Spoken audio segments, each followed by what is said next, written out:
This week, Siskel and Ebert review James Spader becoming obsessed with Susan Sarandon in White Palace. Zombies walk again in a new version of Night of the Living Dead. And in Quigley Down Under, Tom Selleck is a sharpshooter in 19th century Australia. It's all coming up next on Siskel and Ebert.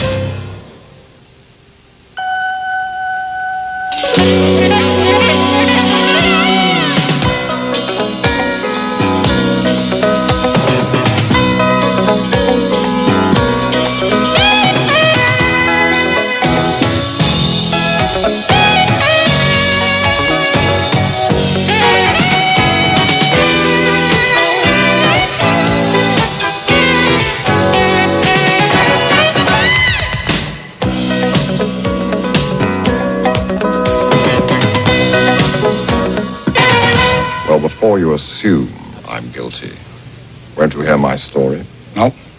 Never let defendants explain. Puts most of them in an awkward position. How do you mean? Lying. Jeremy Irons as Klaus von Bülow, accused of twice trying to murder his wife in Reversal of Fortune. That's one of the 4 new movies we'll be reviewing this week on Siskel and Ebert. We'll also have a report on the cult film The Rocky Horror Picture Show, which is finally coming to home video after 15 years. It's popular, but is it any good? I'm Gene Siskel of the Chicago Tribune. And I'm Roger Ebert of the Chicago Sun-Times. Our first movie is one of the strangest and most peculiarly entertaining films of the year. It's based on the 2 court trials of Klaus von Bülow, the wealthy Newport society figure who was accused of trying to murder his wife Sonny in 1979 with an overdose of insulin. This story ought to be the stuff of tragedy, but Reversal of Fortune is a wicked black comedy, and at the center of it is an impeccable performance by Jeremy Irons as the mysterious and very strange von Bülow. In this scene, he hires the famous Harvard law professor Alan Dershowitz to lead his appeal, and I think his affected manner here is designed to help conceal his very real fear of going to jail. Well, won't you at least read the record and see if you can find something constitutional? That's Ron Silver as the attorney. Although the real Sonny von Bülow is still in a coma, the movie is narrated by her character, played by Glenn Close. In this scene, she remembers the beginning of her affair with Klaus. I never liked people much, not as a rule. But Klaus was somehow different. Not a normal person, I guess. Sonny was a beautiful and popular woman, but she had a problem with drugs and alcohol. We'll see if that ugly little maid of mine can sniff this one out. What did happen on the day Sonny slipped into an irreversible coma? The movie remains ambiguous. Mrs. von Bülow. Leave her alone. She's sleeping. She was drinking last night. We didn't get any rest. She's not sleeping. She's unconscious. Here's one of the key moments of the movie showing a Klaus von Bülow who may be innocent or may be guilty, but who apparently enjoys tantalizing people with the possibility of his guilt. You know, it's very hard to trust someone you don't understand. You're a very strange man. You have no idea. And that's a nice moment. Reversal of Fortune is one of the most stimulating, entertaining, and funny movies I've seen this year. It's a comedy, even though it's about a tragedy. The genius of the movie, I think, is that it's narrated by the Sonny von Bülow character. So even though she's in a coma, in a sense, she's there beside us looking at these events and trying, like everyone else, to decide what's true and what's fiction. What happened on that last day of her conscious life? In the movie, she says, "You tell me," and that gives us permission to be intrigued and fascinated by this notorious chapter in the lifestyles of the rich and famous. I think it's a very good film, and I think Jeremy Irons, does this role as well as you could expect. He is familiar enough with what we think we know about Klaus von Bülow, and yet fresh in the performances. It's very exciting. I think the great decision is to make the story focus not on the relationship between von Bülow and his wife, which I think would be the standard way, and making it simply as a puzzle. I think that the focus is on Dershowitz, the lawyer, and von Bülow, these 2 very strong personalities who have special gifts. One for, I guess, coming off as a mysterious guy in some way. I mean, and the other who's extremely clever. And I enjoyed these two different worlds. I mean, the Dershowitz lawyer runs like a hippie commune for his Harvard law students, and they're fascinating too. It's really an interesting movie in many different ways. It was directed by Barbet Schroeder, who was a Swiss director whose last film was Barfly, a movie that I like better than you did. But I think that one thing that's in common between those two movies, the Mickey Rourke performance in Barfly, the Jeremy Irons performance here, is Schroeder is not afraid to let his actors go a little bit over the top, to go a little bit outside the bounds of conventional realism in order to give us somebody who's genuinely original and weird. And that's what happens here. And I also like the fact that the movie leaves it up to me to think about whether this guy is guilty or not. Yeah. And what did you think? I think, what did I think? Yeah. I think that he let something happen, but he didn't make it happen. And if you believe that that's not a contradiction on its face, what you just said. Well, but you know what I mean. I know, and I what do agree you think then? I agree with you, except that I think that the letting was willful and so culpable. Okay, so 10 more people and we have a jury. Right. Next film, and our next film is Quigley Down Under. I think this film is clearly guilty, with Tom Selleck playing an American sharpshooter in Australia in the 1860s who winds up defending the local Aborigine population against a cruel landowner. The film would also like to be an old-fashioned Western romance with petite Laura San Giacomo in the Spitfire role. Selleck, upon arrival, gets into a fight protecting her. Stay out of this! Sorry, Roy. My name ain't Roy, it's Matthew Quigley. You?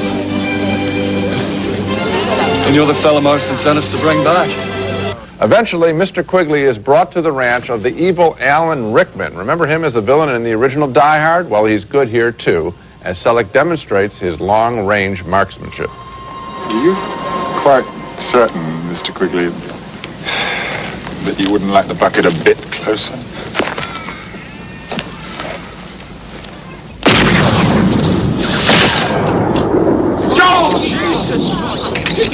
It turns out that Rickman wants Selleck to kill Aborigines in order to claim their land, and when Selleck resists, well, Rickman's thugs here deposit him and Laura San Giacomo in the middle of the Australian outback. The scene is eventually played for would-be laughs.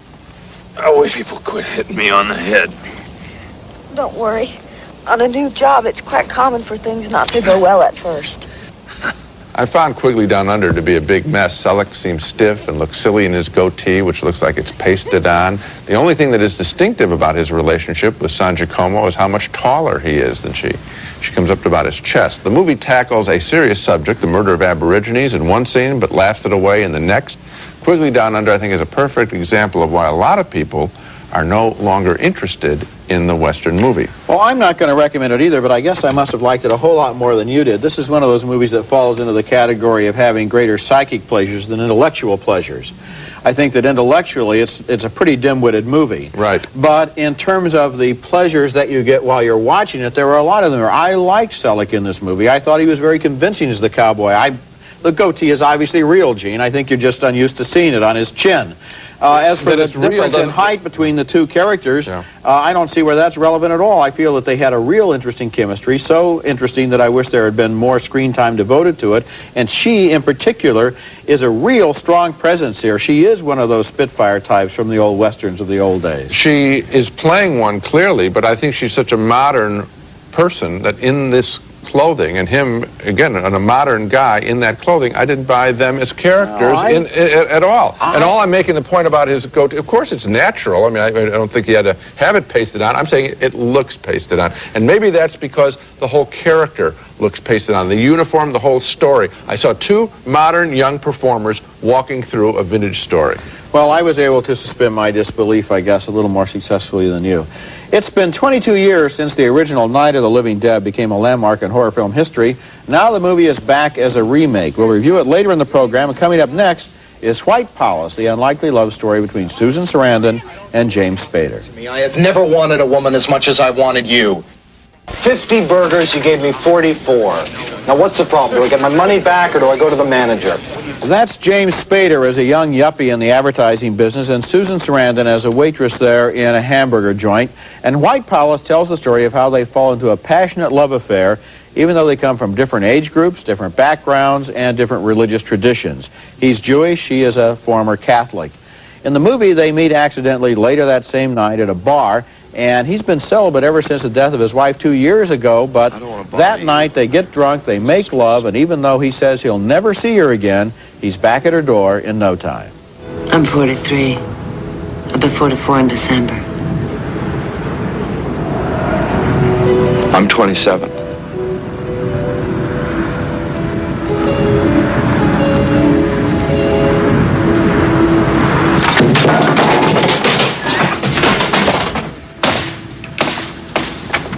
Eventually, the affair turns into not only love, but obsession. And yet the Spader character is reluctant to introduce this older, working-class woman to his friends or family. Nora, I don't know what's happening. Why did you lie to me? I don't know what's happening to me. I have never wanted a woman as much as I wanted you. Never, not even my wife. You better be careful with words like that. Words like that could kill a person if you don't mean it. Well, I mean it. That you love me more than you do your wife? I didn't say that. I said I wanted you more than my wife. What's the difference? Spader finally does bring Sarandon to a Thanksgiving dinner for family and friends, but it doesn't turn out very well. Dad, come on. We're talking about people, folks, who are unmitigated tragedies for the working class. Mister, I am working class. What the hell do you know about it anyway? It doesn't look to me like you've been missing too many meals. White Palace is being billed as sort of the autumn version of Pretty Woman, but this isn't a Cinderella story. It's an honest and occasionally funny study of an inappropriate romance. These two people are strongly drawn to one another, they're obsessed by one another, and yet the man is constantly under pressure from his peer group and his family to settle down with the right woman, by which everyone means a Jewish girl of about the same age, education, and class background. The tug-of-war is mostly within his own mind and involves a battle between his desire to conform and the fact that this woman touches him as no other woman ever has. It's interesting as an examination of that theme. Well, I don't know how interesting it is. I mean, the theme is fascinating, of course, and fairly common, but regardless of religion or any kind of class. For me, I had a couple of reactions. One, I thought they were both very good in, I think, really cartoon kind of roles. I think that the actors make the film worth watching for whatever value it has. At the same time, the stereotypes are so broad and I think cruel, particularly on the Jewish women in the film. At one point, he swears at his mother and she just takes it. I mean, that's highly unlikely. Every single woman, his former wife is put down. The wife of his best friend is a complete materialistic nerd. All the characters we saw at the Thanksgiving dinner, there's no humanity there. I would have thought that there would have been something other than good sex. It's the only thing that Sarandon is really offering him, just good sex. I think I saw more humanity than you did. First of all, I think that some of the way that she's treated when she goes to that Thanksgiving dinner is her own fault. She's drunk. She acts in an inappropriate manner. Right. She could have probably kept a lower profile and gotten through it in She's one nervous, piece. so you're right. Secondly, the father at the head of the table there, and that scene goes on, she walks away from the table and he says, no, let her come back, she's still a person. It's kind of a satire there of the knee-jerk liberal mentality that I found very interesting. I think it's quite possible to have people of any ethnic group who in a movie like this can behave in any way without somebody saying that it's prejudice in some way. Well, I'm saying that it is unrelentingly negative, and I think that what would be interesting, for example, I really don't want to give away the ending, but the movie... Well, the ending is terrible. Okay. I mean, if you want to give that part away, I hated the ending of the movie. And so is there any truth here? And that's what I thought is, there's no truth whatsoever in this whole The movie goes on automatic pilot in the last 20 minutes. You could just take the last 20 minutes and just confront the people who made the movie and say, what were you thinking about? And the movie goes straight in the toilet. And that's why I'm giving it a negative vote, and that is also why I think that the only thing that she offers him is good sex, and that's why the relationship wouldn't last. Coming up next, the remake of the cult horror movie, Night of the Living Dead. Give it up, Cooper! Just crawl back in your...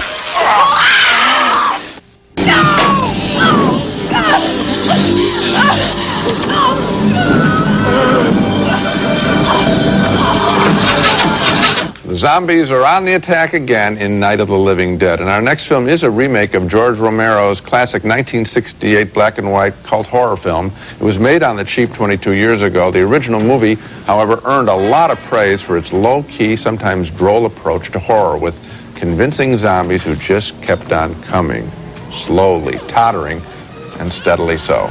The new version, also written by Romero but directed by Tom Savini, is in color, but features many of the same elements. The zombies, slow on the attack, against a man and a woman who find themselves trapped in a farmhouse. What's happening?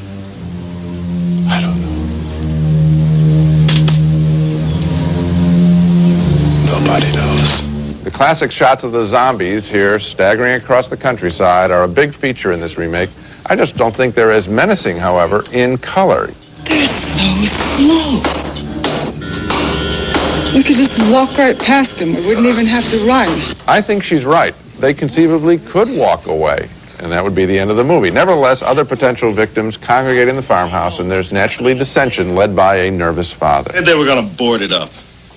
Board it up, please. And you refused to help them. That's right, Helen. I refused. Right, I refused. You know why? Because they're wrong, Helen. It's a stupid idea. Nothing special there. There are a few plot twists from the original, but the overall spirit of the movie is the same, leaving the obvious question, why was this film made? And aside from monetary reasons, I can't think of a single good reason. In fact, if this has been the picture made in '68, it wouldn't have been a cult film. Wouldn't have liked it then. No, this movie is so close to the original that it doesn't bring anything new to the party. Correct. And if you're going to look at a movie called Night of the Living Dead, you might as well look at the first one. It's a lot better. So that's it. Nothing Waste more of to time. say. It's kind of like Lord of the Flies. Why bother? It was a box office flop when it first came out, but 15 years later, the Rocky Horror Picture Show is the longest-running, most popular cult film in history. Now it's finally on home video, and we'll take a look at it when we come back. Rocky Horror Picture Show was first released in 1975. It got mostly bad reviews and did lousy business at the box office. But then, in the spring of '76, it was re-released in a series of Saturday midnight screenings that quickly mushroomed into a show business phenomenon. All over the world, Rocky Horror fans dressed up like their favorite characters and stood in line for hours to get into the midnight show and reenact the movie while it was playing on the screen. They knew the film by heart, and they brought all the props and costumes and one-liners they could possibly need to upstage it with their own weekly celebration.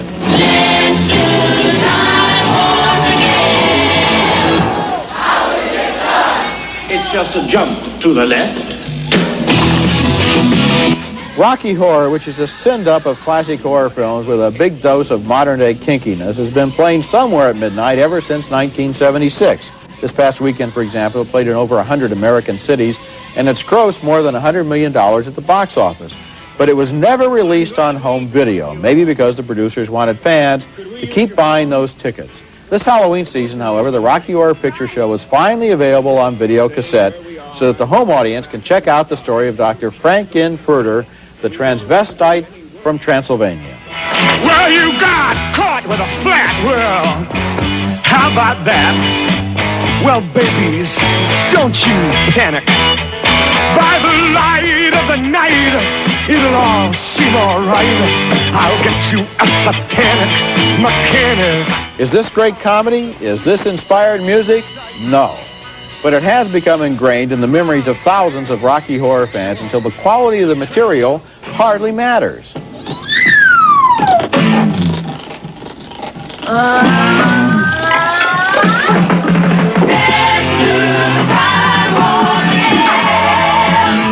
I think the basic idea isn't to watch Rocky Horror, but to interact with it. I went to the midnight screenings myself on a couple of occasions, and you could hardly see or hear the movie because of everything going on in the theater. Frankly, I think the home video version is going to be sort of a disappointment for a lot of people because without the sideshow in the theater, Rocky Horror turns out to be just what it was when it first came out in 1975, a fairly mediocre movie. I liked some of the music when I first saw it, but it is nothing special on home video. I mean, I read an interview with a fan who said that he'd seen it over 100 times, and the people who see it on home video can't count those times. Yeah. And he's right, because I don't think that's the experience. It's in the theater and should be enjoyed there. Coming up next, our selection of a good new movie to rent. This one features Nick Nolte in one of his best performances. Just out on home video is the New York police story Q&A. Bad title, but a very good movie. Nick Nolte is superb as a racist cop who wants to shortcut justice because he's sick of street crime and drug dealers. Timothy Hutton is also very good as the fresh Irish assistant district attorney who fights a tired, old, corrupt system. Directed by Sidney Lumet, this movie documents the moral and physical decay of the big city. Q&A is an original thriller ignored first at the box office. You now have a second chance on home video. I recommend it highly. Now let's recap the movies we reviewed on this show. 2 thumbs up for Reversal of Fortune, the offbeat retelling of the Klaus von Bülow story with terrific performances by Jeremy Irons as von Bülow and Ron Silver as his lawyer. 2 downturn thumbs for the Australian Western Quigley Down Under. We both thought it was a silly story. Roger enjoyed the performances. A split vote on White Palace, the sexual drama with good performances by James Spader and Susan Sarandon. I thought the story was preposterous at times and full of cruel stereotypes. Roger enjoyed the movie's analysis of a nonconformist relationship, although he didn't care for the ending either. And 2 thumbs down for the pointless remake in color of The Night of the Living Dead. Skip this one and rent the original if you want to see good zombies. So the picture that we both recommend together, at least, is Reversal of Fortune. And I think it has a good chance of getting an Academy Award nomination or 2, especially one for Jeremy Irons. Until recently, most of the silent movies available on video were faded and scratchy and not very easy to watch. It's like looking at a movie through a screen door. But recently, a whole treasure trove of great silent classics has been re-released on tape and disc in sparkling new prints from the original sources. Next week, we'll devote a special edition of Siskel and Ebert to rediscovering the most entertaining of the great silent films. That's next week, and until then, the balcony is closed.